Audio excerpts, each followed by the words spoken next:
সুপ্রিয় শিক্ষার্থী বন্ধুরা, আসসালামু আলাইকুম। কেমন আছো সবাই? আশা করি সবাই ভালো আছো, আমিও ভালো আছি। শিক্ষার্থী বন্ধুরা, তোমরা তো জানোই আমি প্রতি সপ্তাহে তোমাদের মধ্যে পঞ্চম শ্রেণীর বাংলা বিষয় নিয়ে হাজির হই। তোমাদের কি মনে আছে আমাদের গত ক্লাসে আমরা কি পড়েছিলাম? আমরা কোন অধ্যায়ে ছিলাম?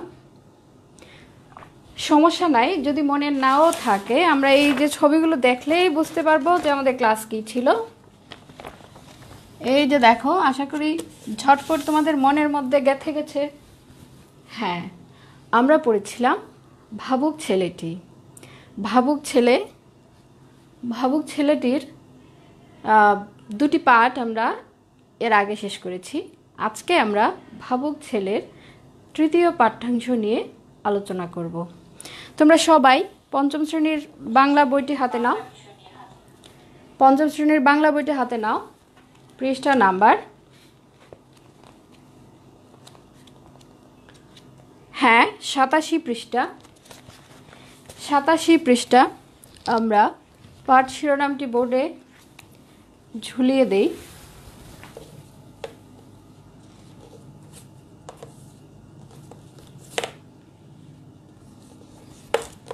হ্যাঁ, আমাদের আজকের পাঠ ভাবুক ছেলেটি।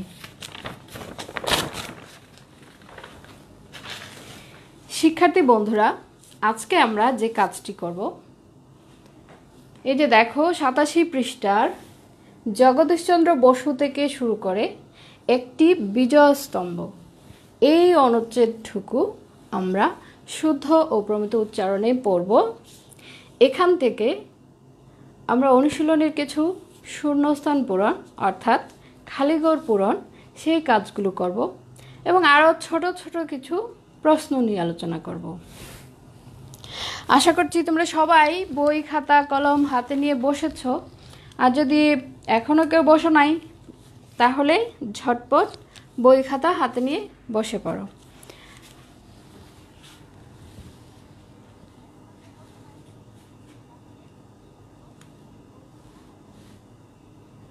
হ্যাঁ শিক্ষার্থী বন্ধুরা, আশা করছি তোমরা সবাই প্রস্তুত।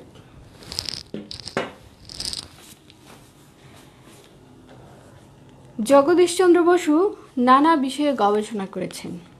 এর আগে আমরা জগদীশচন্দ্র বসুর জন্ম কত সালে সেটা পড়েছি, বাড়ি কোথায়, বাবা মায়ের নাম, কি করতেন, ছোটবেলায় কি করতেন, পড়াশোনার কিছু অংশ, বাবাকে কি প্রশ্ন করতেন, হ্যাঁ কলকাতা প্রেসিডেন্সি কলেজে কী করতেন, আমরা এইসব বিষয় নিয়ে আলোচনা করেছি। আজকে আমরা দেখব জগদীশচন্দ্র বসুর আরও কিছু কার্যক্রম। জগদীশচন্দ্র বসু নানা বিষয়ে গবেষণা করেছেন, তবে তিনি বেশি পরিচিতি লাভ করেছেন গাছেরও প্রাণ আছে। জগদীশচন্দ্র বসু গাছেরও প্রাণ আছে এই বাক্যটি বা এই সত্য প্রমাণ করে বেশি পরিচিত হয়েছেন। তিনি দেখিয়েছেন যে উদ্ভিদ ও প্রাণীর জীবনের মধ্যে অনেক মিল আছে।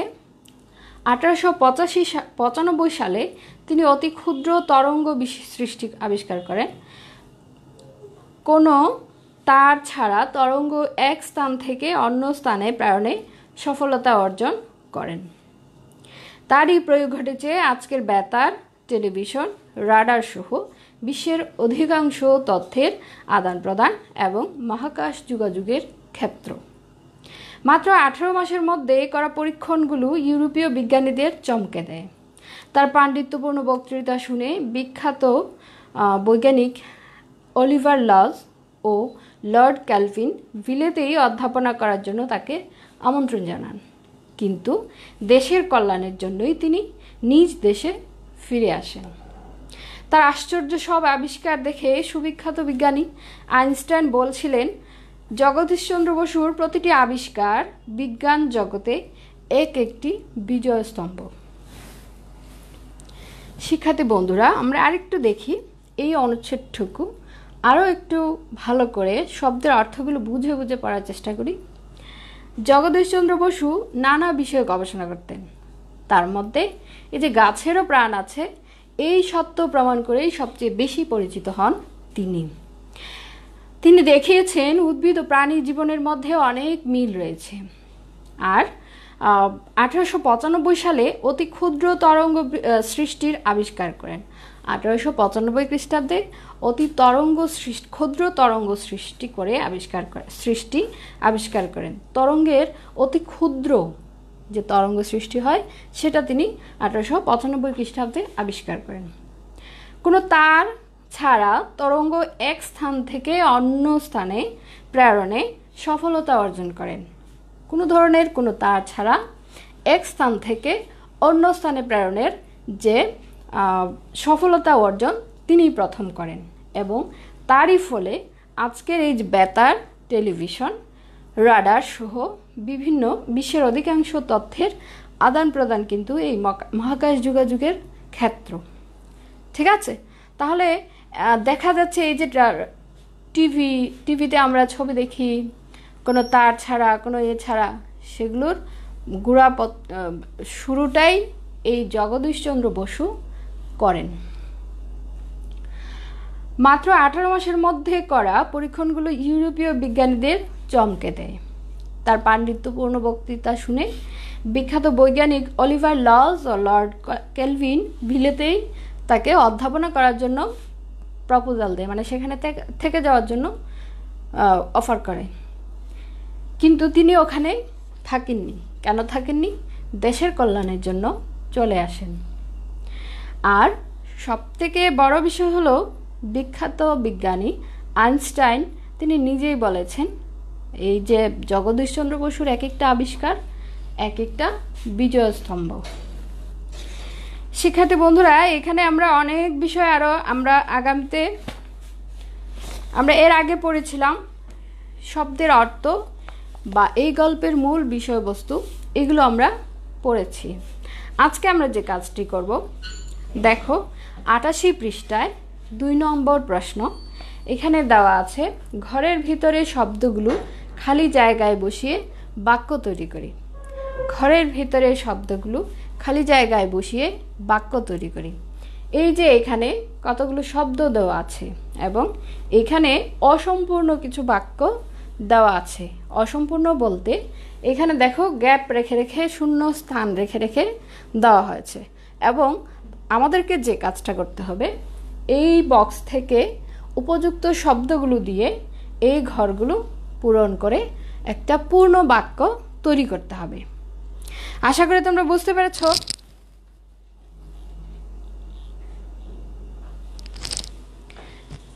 আচ্ছা, তাহলে আমরা যদি এখানে দেখি প্রথমটা আমরা আগে বক্সের শব্দগুলো দেখে নিই।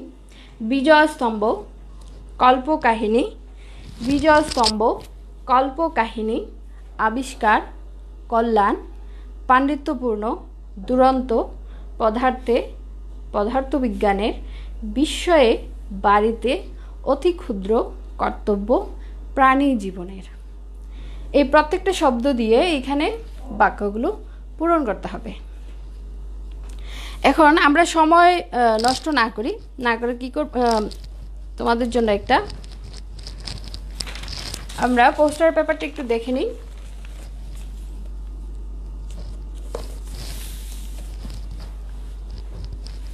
আমরা ঘরের ভিতরে শব্দগুলো আগেই দেখেছি, এখন আমরা দেখব প্রত্যেকটা শব্দ দিয়ে ঘরগুলো পূরণ হচ্ছে। ক, তার পাণ্ডিত্যপূর্ণ বক্তৃতা শুনে তাকে অধ্যাপনা করার আমন্ত্রণ জানানো হয়। কি করা হয়? তার পাণ্ডিত্যপূর্ণ বক্তৃতা শুনে তাকে অধ্যাপনা করার আমন্ত্রণ জানানো হয়। ক্ষয়ে দেওয়া আছে দেশের কল্যাণ করার জন্যই তিনি নিজ দেশে ফিরে আসেন। দেশের কল্যাণ করার জন্যই তিনি নিজ দেশে ফিরে আসেন। জগদীশচন্দ্র বসুর আশ্চর্য সব আবিষ্কার দেখে আইনস্টাইন মুগ্ধ হয়ে গিয়েছিলেন। জগদীশচন্দ্র বসুর প্রতিটি আবিষ্কার বিজ্ঞান জগতে এক একটি বিজয় স্তম্ভ। জগদীশচন্দ্র বসুর নিরুদ্দেশের কাহিনী বাংলা ভাষায় লেখা প্রথম বৈজ্ঞানিক কল্পকাহিনী।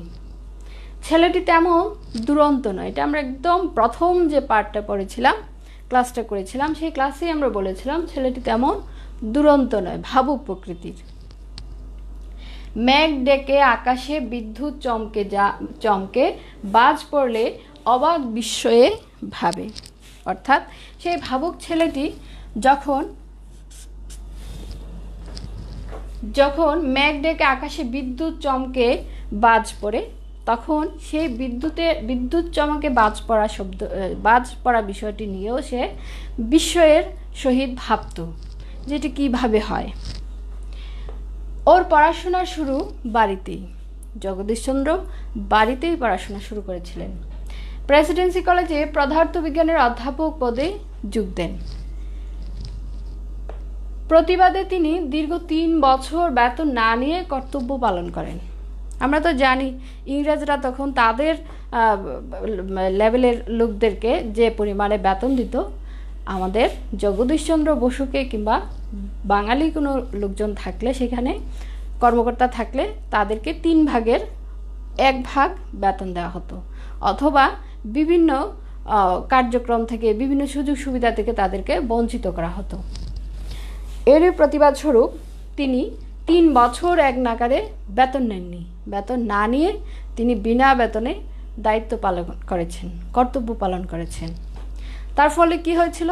একসময় ইংরেজ সরকার বাধ্য হয়ে তাকে পূর্ণ বেতন দিতে সমর্থ হয়। তিনি দেখিয়েছিলেন যে উদ্ভিদ ও প্রাণী জীবনের মধ্যে অনেক মিল রয়েছে। তিনি কি দেখিয়েছিলেন? উদ্ভিদ ও প্রাণী জীবনের মধ্যে অনেক মিল রয়েছে। তিনি অতি ক্ষুদ্র তরঙ্গ সৃষ্টি আবিষ্কার করেন। তিনি অতি ক্ষুদ্র তরঙ্গ, এই যে তরঙ্গ যে সৃষ্টি হয়, এটার একদম অতি ক্ষুদ্র সূক্ষ্ম বিষয়গুলো তিনি আবিষ্কার করেন। তার ফলশ্রুতিতে এই যে বেতার, টেলিভিশন, রাডার, এগুলাতেই আমরা পরবর্তীতে বিভিন্ন ধরনের কার্যক্রম আমরা দেখতে পাই। শিক্ষার্থী বন্ধুরা, আশা করি তোমরা এটা লিখে নিয়েছ।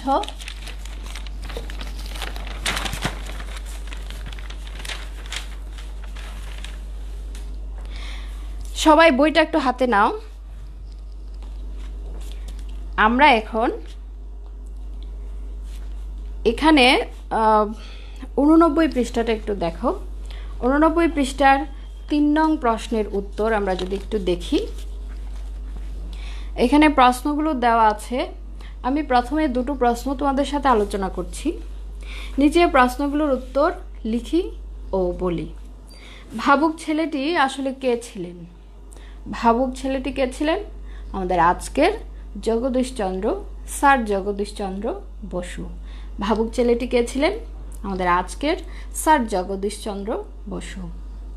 তিনি ছোটবেলায় কি নিয়ে ভাবতেন? তিনি কি নিয়ে ভাবতেন?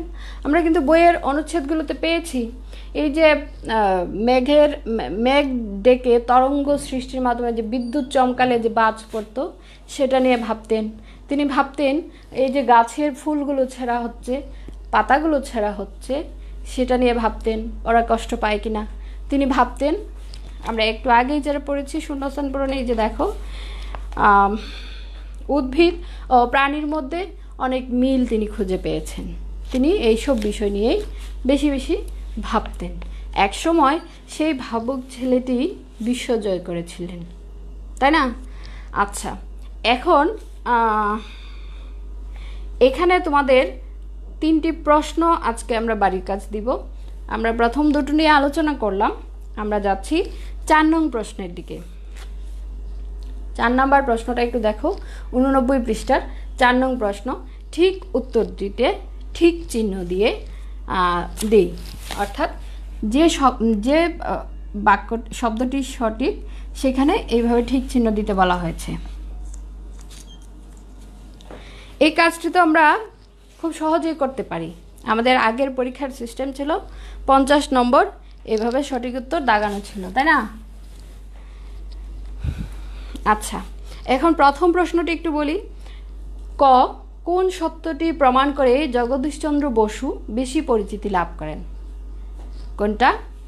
গাছের প্রাণ আছে। গাছের প্রাণ আছে প্রথম কোনটা আবিষ্কার করেন তিনি? অতি ক্ষুদ্র তরঙ্গ সৃষ্টি, নাকি গাছেরও প্রাণ আছে? আমরা একটু দেখি বইটা।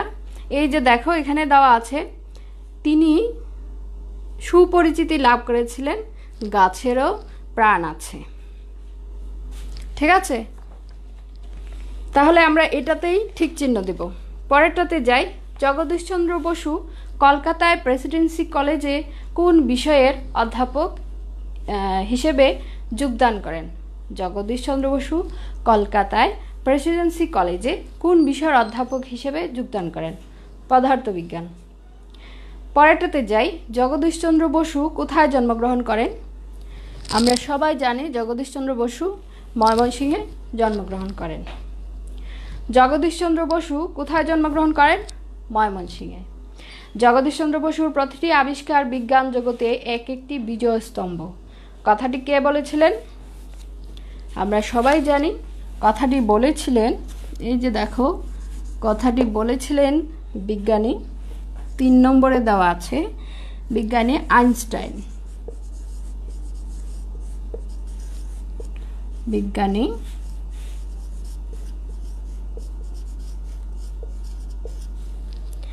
বিজ্ঞানী আইনস্টাইন।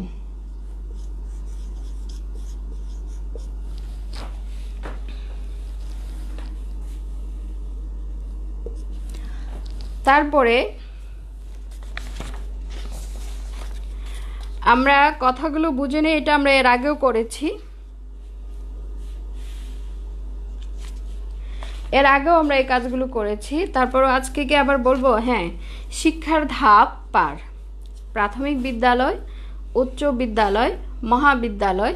বিদ্যালয়ের শিক্ষা হলো একটার পর একটা শিক্ষার ধাপ। এই পৃষ্ঠা হলো 90 পৃষ্ঠা। বকেয়া পরিশোধ। কারো নিকট কোনো টাকা পয়সা পাওনা থাকলে যদি সময় মতো দেওয়া না হয় তখন তাকে বকেয়া পরিশোধ বলে। অন্যতম, বহুর মধ্যে এক হলে তাকে বলা হয় অন্যতম। কোনো কিছুকে বিশেষভাবে বোঝানোর জন্য অন্যতম শব্দটি ব্যবহার করা হয়। সবার মধ্যে তুমিই অন্যতম মানে কি? এই যতগুলো তোমার বন্ধু সার্কেল আছে, 10 জন যদি বন্ধু থাকে তার মধ্যে সিফাত অন্যতম, রাজু অন্যতম, এটাই। তারপরে হচ্ছে তথ্যের আদান প্রদান। তথ্য বলতে ঠিক সংবাদ, প্রকৃত অবস্থা বা সত্যকে বোঝাতো। কিন্তু আজকের দিনে লিখে, ছাপিয়ে অথবা বেতার, টেলিভিশন, ফোন, ইন্টারনেটের সাহায্যে যত রকম কিছু পাওয়া যায়, পাঠানো যায়, তার সবই তথ্যের আদান প্রদান। নাইট উপাধি। নাইট উপাধি ব্রিটিশ রাজ্যের অত্যন্ত সম্মানজনক উপাধি। এদেরকে স্যার বলে সম্বোধন করা হয়। অর্থাৎ জগদীশচন্দ্র বসু যখন নাইট উপাধি পেলেন তখন থেকেই ওনাকে স্যার সম্বোধন করা হয়। ঠিক আছে, তাহলে একটা প্রশ্ন যদি করা হয়, জগদীশচন্দ্র বসু কখন থেকে স্যার উপাধি পেয়েছিলেন? আমরা সহজেই বলতে পারবো, জগদীশচন্দ্র বসু যখন ইংরেজদের ব্রিটিশ রাজ্যের অত্যন্ত সম্মানজনক উপাধি নাইট উপাধি পেয়েছিলেন তখন থেকেই তাকে স্যার জগদীশচন্দ্র বসু বলা হয়। ঠিক আছে, তাহলে আমরা যদি অনেক সময় ঘুরিয়ে ফিরে প্রশ্ন করি যে জগদীশচন্দ্র বসুর স্যার জগদীশচন্দ্র বসু হয়ে ওঠার গল্পটি বলতে পারো কিনা? আমরা কি বলতে পারবো? অবশ্যই পারবো, কারণ স্যার হলো একটা সম্মানজনক শব্দ বা উপাধি।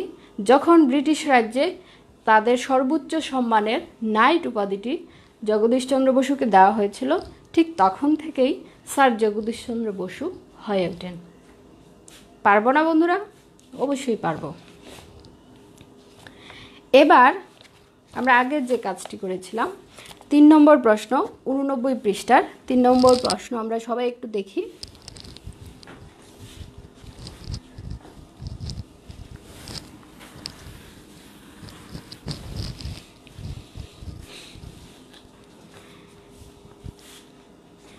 আমি সঠিক উত্তরগুলো আবার তোমাদেরকে বলে দিচ্ছি, কারণ এগুলো অনেক সময় যেহেতু এই বৈজ্ঞানিক পদ্ধতির বা কল্পকাহিনী এবং বাস্তবসম্মত স্যার জগদীশচন্দ্র বসুকে নিয়ে এই অধ্যায়টি লেখা, এখানের মধ্যে অনেক নতুন নতুন তথ্য আছে যেগুলো তোমরা এর আগে পরিচিত নও।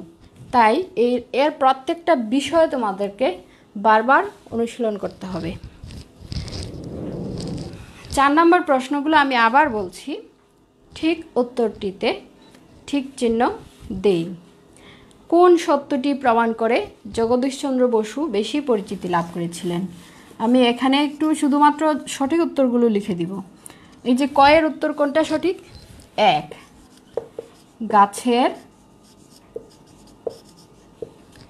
গাছের প্রাণ আছে। ক্ষয়ের উত্তর কি হবে? ক্ষয়ের উত্তর হলো পদার্থ বিজ্ঞান। এটা 2 নম্বরে দেওয়া আছে, পদার্থ বিজ্ঞান।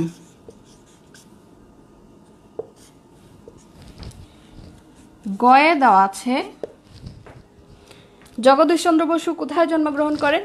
1 নম্বরে দেওয়া আছে ময়মনসিংহ।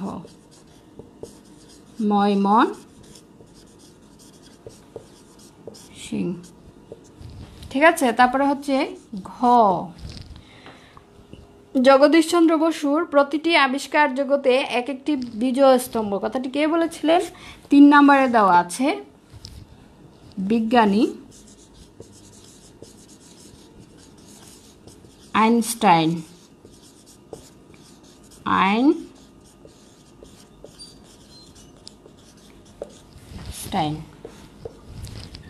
ঠিক আছে শিক্ষার্থী বন্ধুরা, তাহলে আমরা শিখে নিলাম আরও কিছু প্রশ্নের উত্তর। এই প্রশ্নগুলো যদি তোমাদেরকে অন্যভাবে ঘুরিয়েও বলা হয় তাহলেও আশা করি তোমরা পারবে এগুলো লিখতে।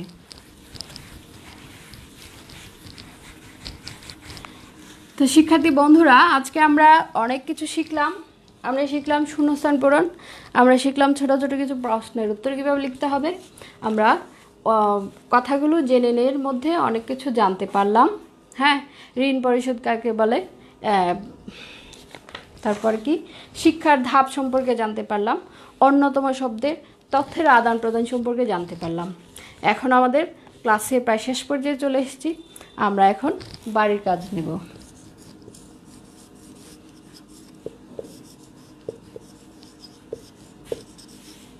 ঝটপট বাড়ির কাজ তোমরা লিখে নাও।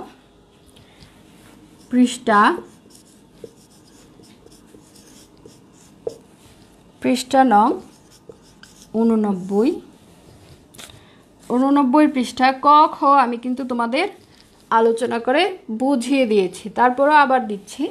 এখানে 3 নং প্রশ্নের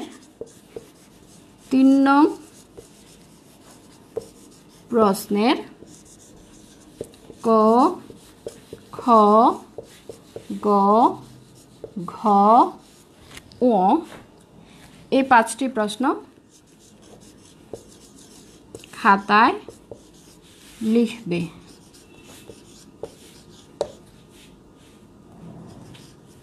ঠিক আছে, এখন কথা হলো যে লেখার পরে তোমরা কি করবে।